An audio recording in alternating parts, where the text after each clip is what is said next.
Hello, Aubrey. How's it going? I'm great. How are you? I'm great. I'm excited to talk about reading. We've done some amazing episodes lately about vocabulary and speaking. So it's time to get back to another section of the test reading. Yes, and reading is one of the exams where you have to have strategies. I mean, all of them clearly, but it's amazing the difference we see in students that take practice reading exams or take the IELTS exam and then learn our three key strategies, how much higher of scores they get. Yes, guys, so many of our students have gotten nines on the reading exam. So, if you also want to increase that score, check out our complete course, allearsenglish.com/KEYS. All right, let's get into it. So, we got an interesting question from a listener. Aubrey, can you read that question, please? Yes, this is from Sarah, who said, I feel like reading is very tough. Any reading tips, please? I find it difficult to interpret when it comes to passive voice. I Mm. can't find a word in the passage in order to answer the question. This is such a great question, and I can really see how this could trip students up if they're looking for verbs in present simple and they're missing those past participles that you see when it's passive voice. Yeah, totally. Yeah. So passive is when we take out the subject of the sentence, right? And if the question is phrased in the passive and you don't know the subject of that question, it can be difficult to know what to look for. Yes. So, yeah, I can see how that would be confusing. Today, guys, we're going to read a short excerpt from a New York Times article. And then we have created two IELTS questions with the passive voice based on this article so we can show you guys how to find these answers. Aubrey, can you read first the short excerpt? Yes. All right.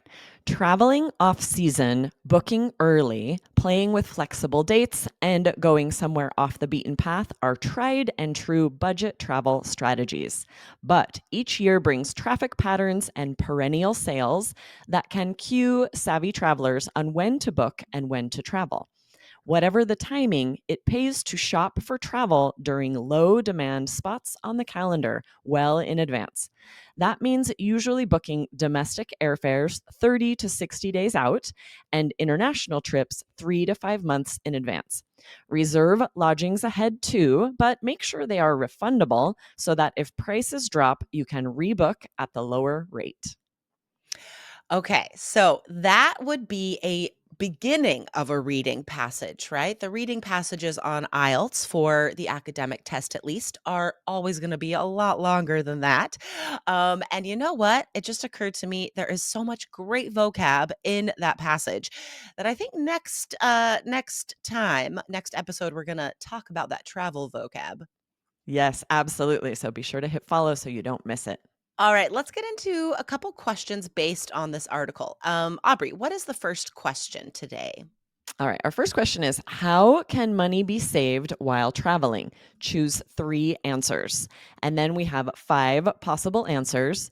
A, going on unpopular dates. B, traveling during the holiday season. C, planning ahead. D, traveling for pleasure, not business. And E, going to unpopular places. Okay. So, we have passive in that question, right? How can money be saved?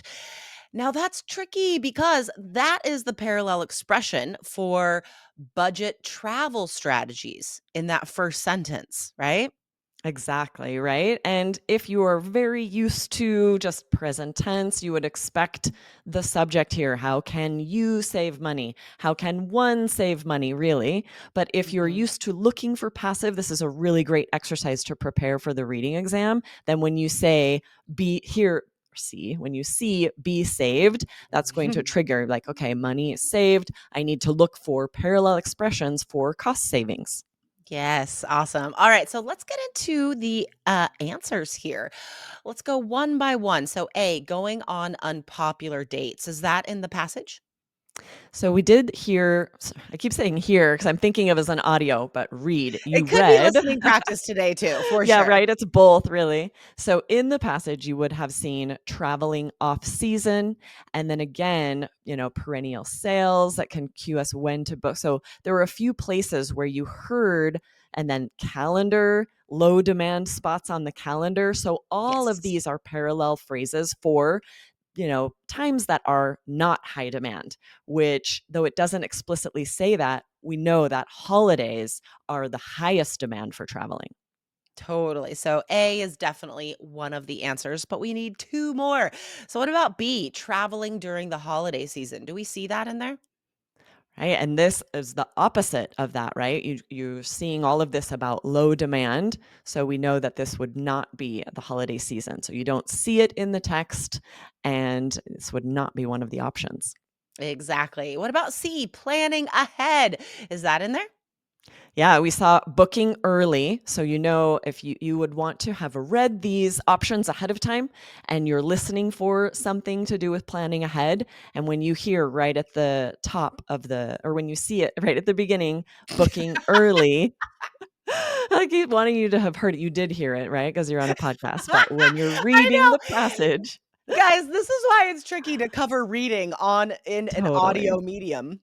Right, exactly. But you would have seen in the passage booking early and would know Right. that is a parallel expression for planning ahead. Yeah, and then again later in the article, right? Booking 30 to 60 days out. Yeah, that's Mm. planning ahead. All right, D, traveling for pleasure, not a business. I think we could use our like common sense, right? That doesn't really fit with the question. Like that doesn't have anything to do with it being expensive or inexpensive, but nonetheless, we still have to make sure that that's not an answer. So after reading through the passage again, I would know for sure that it does not say that, right? It doesn't even talk about the difference between pleasure and business travel. So that is not an answer, which means we are left with E, and that has to be an answer because we need one more to make it three. So going to unpopular places. What's a parallel expression for that in the passage? And this is tricky because what it says is somewhere off the beaten path. So this Yeah. is an idiom that you would need to be familiar with to know that that means unpopular places, destinations that not a lot of people go to. And I think that idiom is like it's not a low level idiom, but it is an idiom that you would be expected to know, that IELTS would think you would know, because a Yeah. lot of students know that idiom, right? Yes, definitely. So let's move on to a true, false, not given question. I can imagine the passive could really trip you up on these as well. Totally. All right. So here's the question. Cheaper fares can be found. There's the passive, can be found when booked a month or two in advance. So we would circle keywords first, right? I would circle month, I would circle two, I would circle advance. And then scanning the passage, I see 30 to 60 days out. So that's the parallel expression for the keywords in the question. And the next step is to read that whole sentence and compare to the question. Does it agree? Does it disagree? Or is there something not there? What do you think? Yeah, and we have here that means usually booking domestic airfare 30 to 60 days out and international trips 3 to 5 months in advance. So you can see that it does explicitly state that when they are booked in advance, 30 to 60 days out, they are cheaper. So this answer is true. One thing that's Exactly. tricky here is knowing that out, like there are a lot of meanings to this word out. And in Totally. this context, it means in advance, 30 to 60 Totally. days before your travel date. Exactly, exactly. So, that's the takeaway today, guys. Make sure that you are keeping in mind that there are parallel expressions, not just for words or phrases themselves, but also for the grammar. So, don't let a passive structure in the question trip you up. You should still be able to match parallel expressions, understand the meaning, and get those answers correct. Awesome. Be sure to hit follow, guys, so you don't miss our excellent episode coming up where we dive into some of this very impressive vocabulary from this reading passage. And I will see you there, Jessica. Awesome. See you next time, Aubrey. Bye. Bye.